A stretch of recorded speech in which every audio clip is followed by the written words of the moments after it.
નમસ્કાર. આનંદીબેન પટેલે ભૂક્કા બોલાવી દીધા.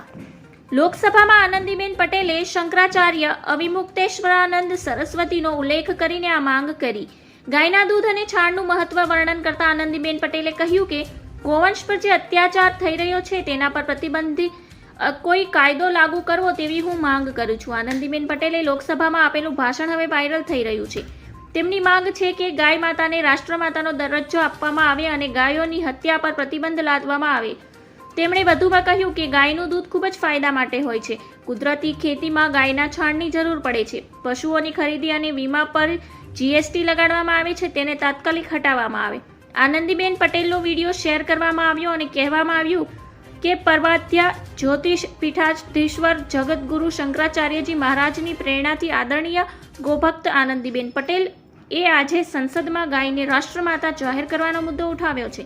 તેમણે શંકરાચાર્યજીની પદયાત્રાનો પણ ઉલ્લેખ કર્યો. ધન્યવાદ. જય હિન્દ.